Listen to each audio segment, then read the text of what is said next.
The most haunting and marketable twist in this narrative, the detail that transforms it from a dry history lesson into a psychological thriller, is the concept of the perfect failure. In most disaster stories, things go wrong because the machine breaks. In this true story, the horror comes from the fact that the system worked exactly as it was designed to. At 2:38 a.m., the warning light inside the North American Aerospace Defense Command bunker did not flash or blink. It simply turned on, steady and red, like a wound that refused to close.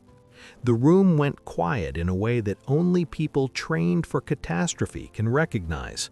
Conversations stopped mid-sentence. Coffee cups froze inches from mouths. Chairs stopped moving. Every person in the room knew what that color meant because they had been taught again and again that there would be no second chances.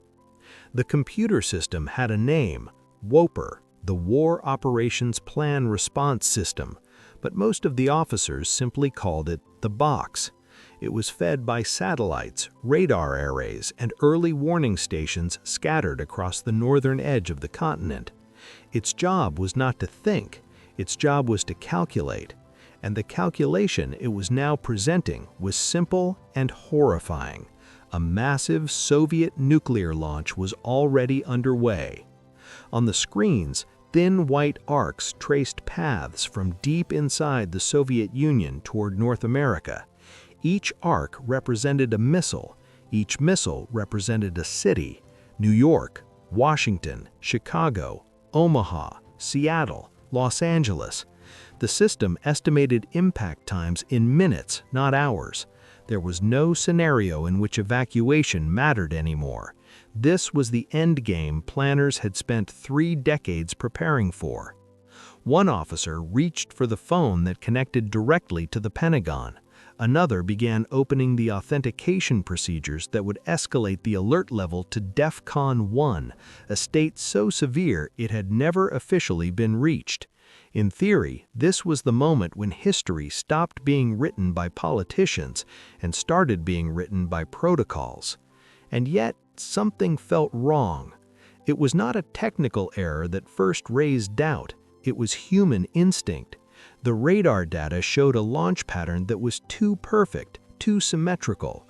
Hundreds of missiles rising almost simultaneously, as if choreographed. Real war, as chaotic as planners imagined it, would almost certainly be messier. There would be delays, staggered launches, mistakes. The machine saw certainty. The humans felt unease. That tension between certainty and doubt was the defining feature of the Cold War, even if the public never noticed it. From the outside, the conflict looked frozen in time. 2 superpowers locked in ideological opposition, threatening each other through speeches and proxy wars. But beneath the surface, it was a constant series of near failures, miscommunications, and moments where survival depended on someone deciding not to follow orders too quickly. The story of how America almost destroyed itself does not begin in 1939.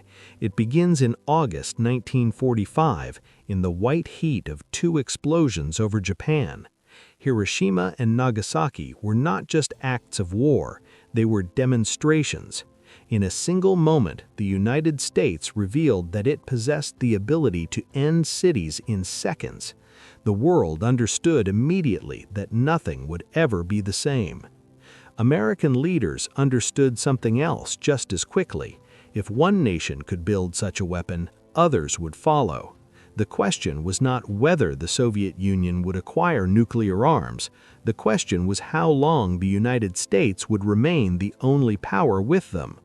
That window closed in 1949 when American aircraft detected radioactive fallout from a Soviet test explosion. The monopoly was over. Fear replaced confidence almost overnight. What followed was not just an arms race, but a race of assumptions. Military planners on both sides began working from the premise that nuclear war would be fast, total, and unavoidable once it began. The only way to survive, they believed, was to ensure the ability to strike back instantly. Deterrence was not about peace, it was about convincing the enemy that attacking first would be suicidal. This logic produced a paradox that still shapes the modern world. To prevent nuclear war, both sides had to be constantly ready to fight one. By the 1950s, American bombers carrying nuclear weapons were kept in the air around the clock. This policy, known as airborne alert, ensured that even if Soviet missiles destroyed U.S. bases, some American weapons would already be beyond reach. It was a strategy that relied on perfect coordination and flawless judgment under extreme stress. Neither existed. On multiple occasions, bombers crashed with nuclear weapons aboard. The public was told little or nothing. In one case, a hydrogen bomb fell from a plane over North Carolina. 2 of its 3 arming mechanisms activated. Only a single low-voltage switch prevented detonation.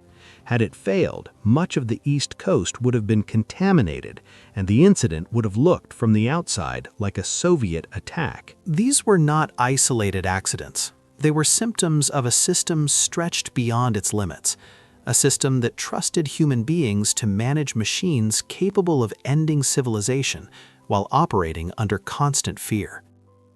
By the 1960s, that fear had become institutionalized. Early warning radar stations were built across Alaska, Canada, and Greenland. Their job was to detect incoming Soviet bombers or missiles and give American leaders a few precious minutes to decide whether to retaliate. A few minutes. That was the margin between existence and extinction. Those minutes would later prove to be the most dangerous invention of the Cold War. The Cuban Missile Crisis of 1962 is often remembered as a moment when wise leadership pulled the world back from the brink. That version of history is incomplete. What is rarely emphasized is how close multiple independent systems came to triggering nuclear war without any political decision at all. At the height of the crisis, a U.S. Navy task force dropped practice depth charges near a Soviet submarine to force it to surface. The American sailors did not know that the submarine carried a nuclear-tipped torpedo. The Soviet captain, cut off from communication with Moscow and believing war might already have begun, considered firing it. The decision not to launch was made by a single officer who insisted on confirmation from Moscow before acting. His name was Vasily Arkhipov. He did not receive a medal. For decades, almost no one knew what he had done. The Cold War was full of men like Arkhipov, individuals whose refusal to act saved millions of lives without ever being acknowledged. The American system depended on them just as much as the Soviet one did, even if official doctrine pretended otherwise. After Cuba, both sides claimed to have learned lessons. Hotlines were installed, arms control treaties were signed. The language of restraint entered public discourse. But behind closed doors, automation increased. Computers were trusted with more responsibility. Humans were increasingly expected to respond to alarms, not question them. This shift was subtle but profound.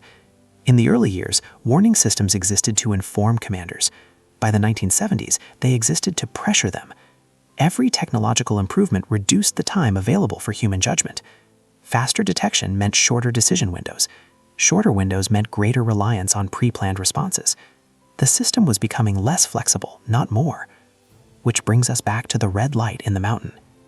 As the 1979 alert escalated, technicians cross-checked data from independent radar sites. Some showed nothing, others mirrored the computer's warning.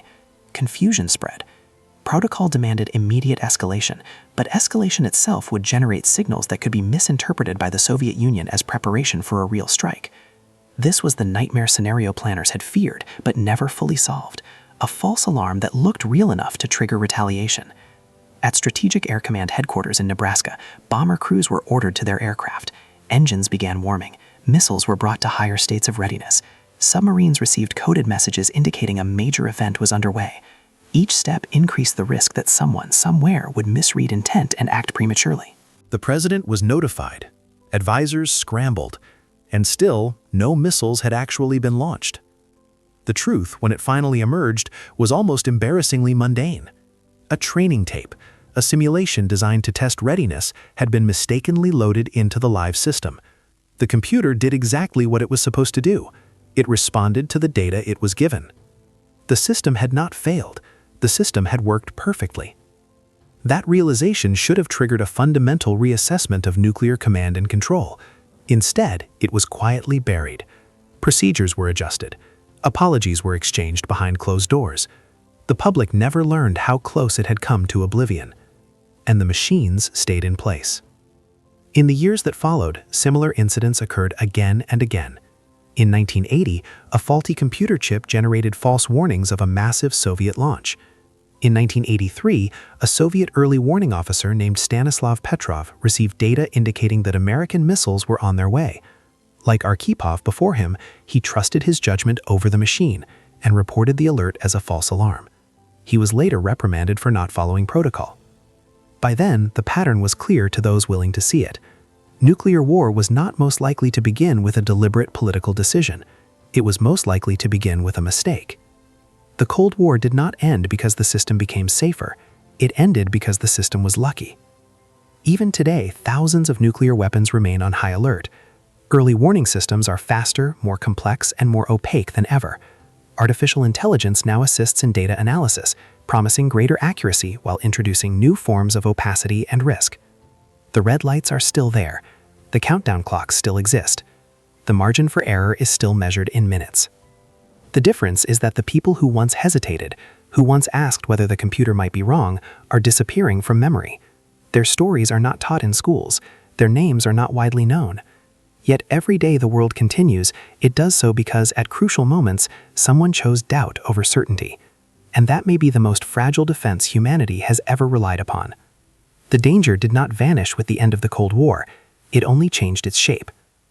In 1991, when the Soviet Union collapsed, Americans were told a comforting story.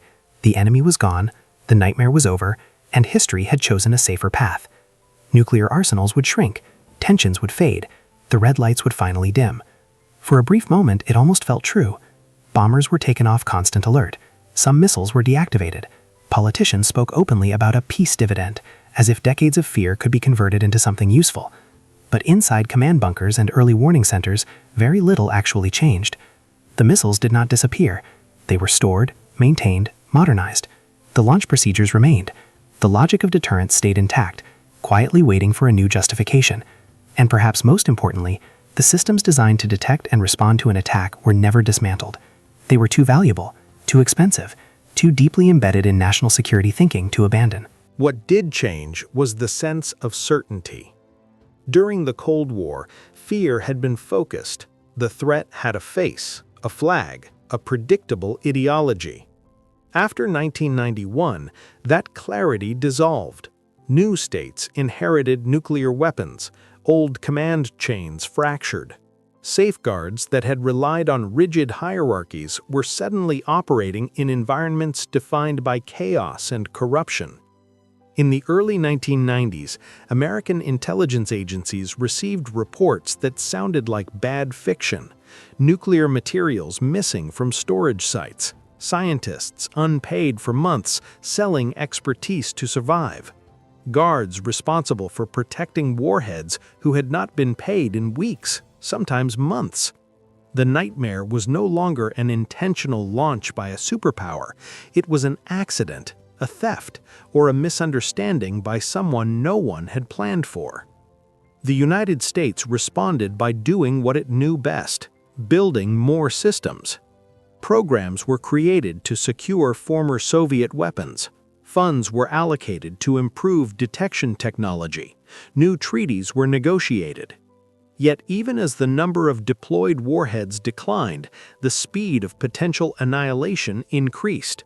Modern missiles were more accurate, warning times were shorter, computers were faster, and humans were expected to keep up. In January 1995, the world came closer to nuclear war than most people realize, years after the Cold War was supposedly over. That morning, Russian radar stations detected what appeared to be a missile launch off the coast of Norway. The object's trajectory looked eerily similar to that of a U.S. submarine-launched ballistic missile designed to detonate a nuclear warhead high in the atmosphere, blinding radar and paving the way for a full attack. For the first time in history, Russia activated its nuclear briefcase. President Boris Yeltsin was handed the codes. The countdown began.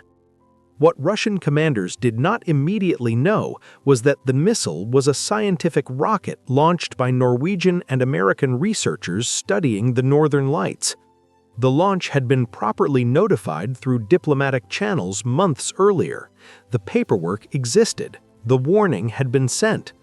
But the warning had been lost in the system. For several minutes, the fate of the world depended on whether Russian leadership would interpret incomplete data as the beginning of a war or as something else. The decision not to retaliate was made only after the object fell harmlessly into the sea.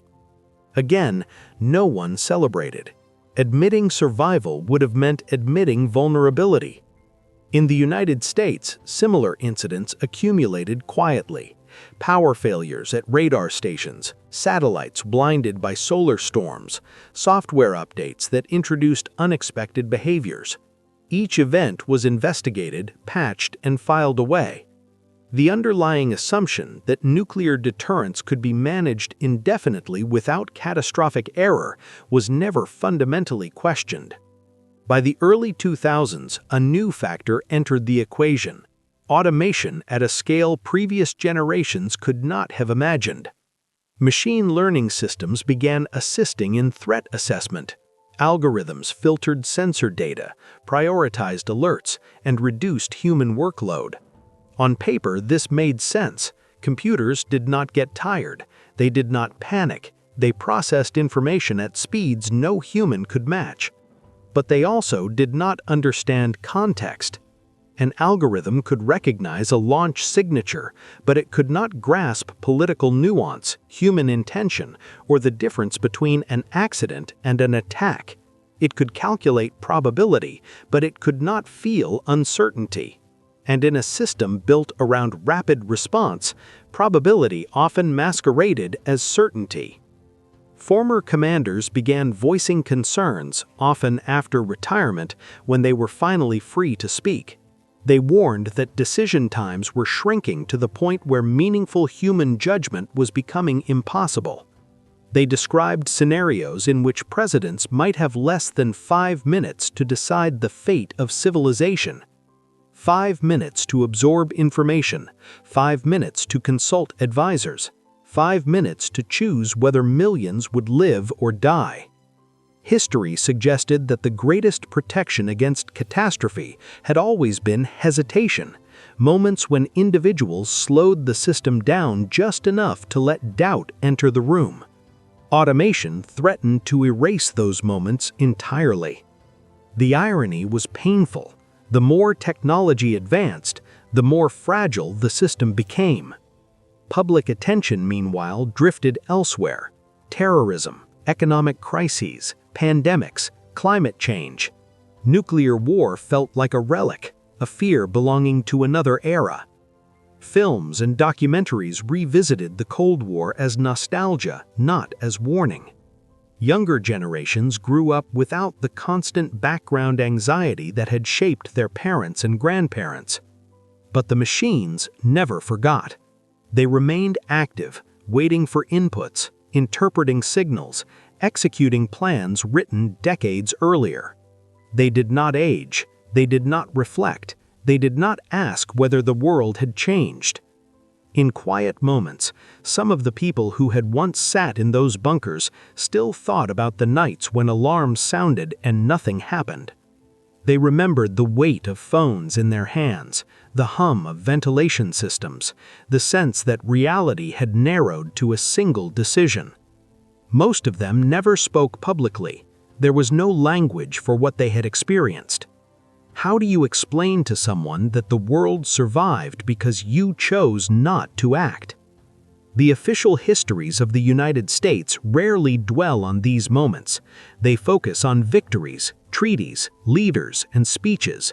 Near misses do not fit comfortably into national narratives. They suggest fragility instead of strength, luck instead of control. Yet fragility may be the most honest description of the nuclear age. The continued existence of human civilization has depended not on perfect systems, but on imperfect people making uncertain choices under imaginable pressure. It has depended on missed signals, delayed responses, and moments of quiet resistance to procedure. As long as nuclear weapons exist, that dependence remains. The red lights are still wired. The countdown clocks are still synchronized. The question that saved the world in a Colorado bunker decades ago, what if the computer is wrong, has never been answered. It has only been postponed. The postponement came with a cost no one could easily measure: complacency. By the late 2010s, the architecture of nuclear command and control had become so familiar to those who managed it that its dangers felt abstract, theoretical, almost academic. Simulations replaced imagination. Risk was expressed in percentages, charts, and confidence intervals. Catastrophe, once visceral, became statistical. And statistics have a way of dulling fear. Inside secure facilities across the United States, a new generation of analysts studied systems built by people long retired or dead. The logic they inherited was old, but the tools were new. Data streams were richer. Satellites saw more. Sensors heard more. The problem was no longer a lack of information, it was abundance. False signals did not disappear, they multiplied. In 2010, a computer malfunction at a missile control center in Wyoming temporarily knocked out communication with 50 nuclear-armed intercontinental ballistic missiles. For nearly an hour, commanders could not verify the status of weapons that formed a critical part of the U.S. deterrent. Officially, there was never any danger. Unofficially, the incident revealed how easily complexity could undermine confidence. Trust, once lost, is difficult to restore. The United States was not alone in grappling with these vulnerabilities. Other nuclear-armed states faced similar challenges, often with fewer safeguards and less transparency. Yet because the American system had been the model for decades, its flaws carried particular weight. If the most technologically advanced military in history could not guarantee control, what hope did anyone else have? Meanwhile, geopolitical tensions quietly returned. Rivalries hardened. Military exercises grew larger. Language shifted from cooperation back to deterrence.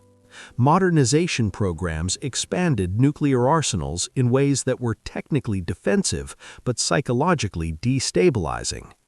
Each side insisted it was responding to the other. Each side believed escalation was rational. The logic was familiar, so were its risks. One of the most dangerous illusions of the nuclear age has always been the belief that leaders would have time to think. History suggests otherwise. Decisions, when they come, are often compressed, emotional, and influenced by incomplete information. The systems surrounding those decisions amplify speed, not reflection. In classified war games conducted by the United States, participants routinely failed. They misinterpreted data. They escalated too quickly. They trusted systems that were wrong. The results were so disturbing that many of the simulations were never released, even in redacted form. The lesson was clear to those who saw it. Nuclear stability was not a natural state. It was an ongoing act of improvisation. And improvisation does not scale well to extinction-level technology. The men and women who once stood between the world and disaster understood this intuitively.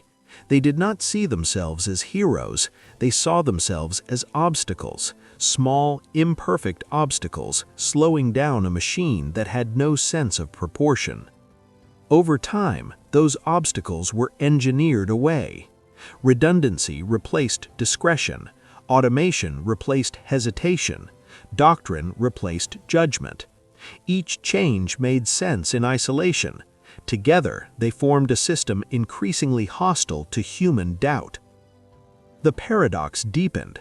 The safer the world appeared, the less attention was paid to the mechanisms that could end it.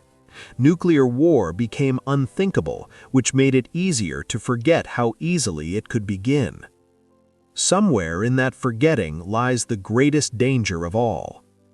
Because the system does not require malice to fail, it requires only normal human error, amplified by extraordinary technology. A misinterpreted signal, a software bug, a decision made too quickly or not quickly enough. The Cold War taught the world that survival was possible. It did not teach the world why survival happened. Luck, hesitation, and uncelebrated restraint do not translate easily into policy. They do not fit into procurement plans or strategic doctrines. They are uncomfortable truths in institutions built around certainty and control. And yet, they are the only reason the story continues. As long as nuclear weapons exist, history remains unfinished. The next red light has not turned on yet. The next countdown has not begun. But the systems are still waiting, silently, faithfully, for data that may or may not reflect reality. When that moment comes, and history suggests it will, the outcome will not be determined by machines alone. It will depend once again on whether someone dares to ask the simplest and most dangerous question of all. The question itself has no official place in any manual. It is not coded into software. It is not written on laminated cards or engraved into launch consoles. It exists only in the space between training and instinct, between obedience and responsibility, and that space has been shrinking. In recent years, voices once confined in classified rooms have begun to surface in public. Former commanders, intelligence analysts, and systems engineers, people who spent their careers maintaining the machinery of deterrence, have started to speak with an urgency that borders on regret, not because the system failed, but because it worked exactly as designed. They describe a structure that assumes rationality under impossible conditions, a structure that treats milliseconds as precious while discounting wisdom, a structure that cannot distinguish between certainty and confidence. The most unsettling admissions come not from critics, but from insiders. Men and women who once believed deeply in deterrence now acknowledge that the margin for error has always been thinner than advertised, that the world survived not because it was safe, but because it was lucky in very specific ways, at very specific moments. Luck, however, is not a strategy. As technology accelerates, the distance between signal and response continues to collapse. Hypersonic weapons reduce warning times further. Cyber vulnerabilities introduce new forms of ambiguity. Artificial intelligence promises efficiency while obscuring causality. Each advancement is justified as a stabilizing measure. Each adds another layer of opacity. The system becomes harder to understand even as it becomes faster to act.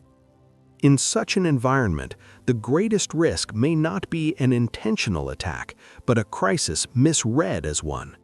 History offers countless examples of how easily fear distorts perception. The nuclear age magnifies that distortion to an unprecedented degree.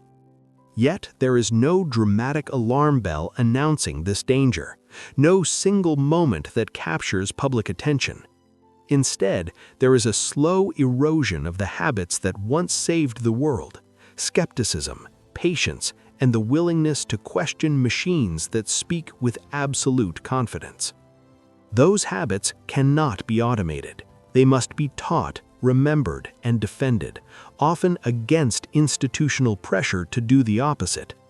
They require leaders willing to tolerate uncertainty, advisors willing to dissent, and systems designed to allow time for doubt. Whether such conditions still exist is an open question. What is certain is that the story of near misses, false alarms, and quiet acts of restraint is not merely historical. It is ongoing. The red lights have not disappeared. They have become less visible, embedded deeper into code and infrastructure, farther from public scrutiny.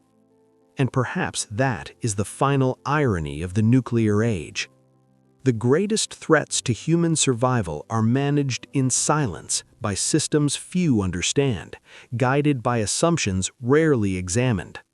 The absence of catastrophe is mistaken for proof of safety. The continuation of the present is taken as evidence that the future will behave the same way. History suggests otherwise. Every generation inherits the same fragile bargain. Trust that those who come after will be as careful as those who came before, without ever knowing how close the line truly was.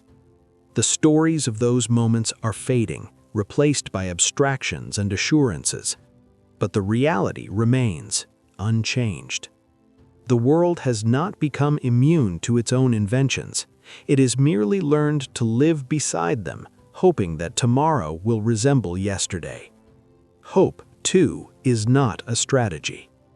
The question that saved the world once, asked by someone whose name most people will never know, still hangs unanswered.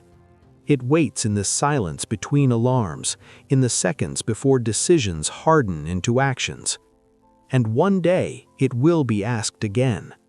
And when it is asked again, there will be no guarantee that the answer will be the same. The story does not end with a final alarm or a dramatic countdown or a mushroom cloud rising over a city. It ends the way most dangerous stories do, quietly, without closure, without certainty. It ends in the present moment, with systems still humming, satellites still circling, and people still entrusted with choices no human mind evolved to make. What history reveals when all the classified files are finally opened and the timelines are laid side by side is not a tale of flawless control, but of continuous improvisation. Civilization did not survive the nuclear age because it mastered it.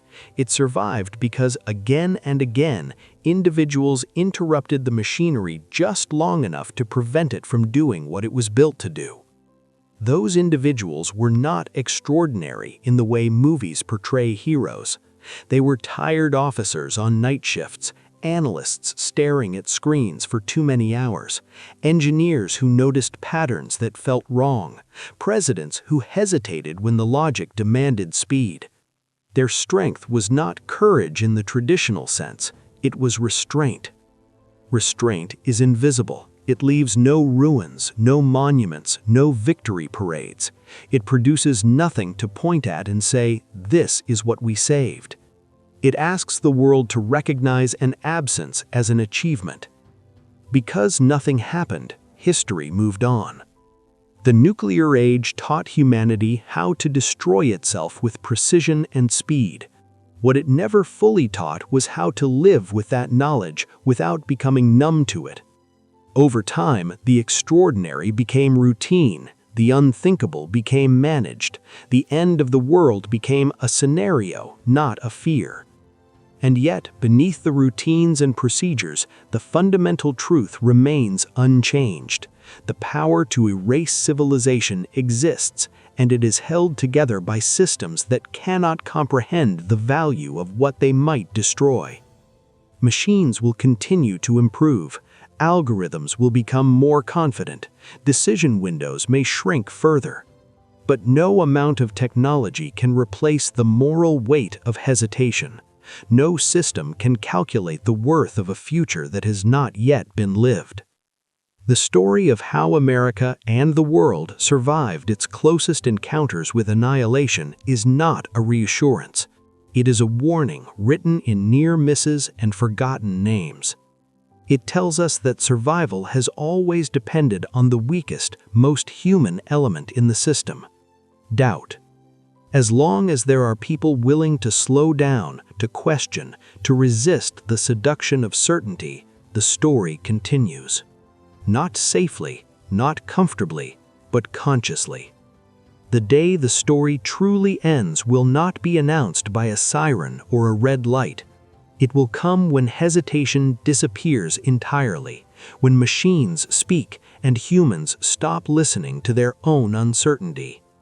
Until then, the world remains suspended between what it is built and what it hopes never to use. That is the unfinished legacy of the nuclear age.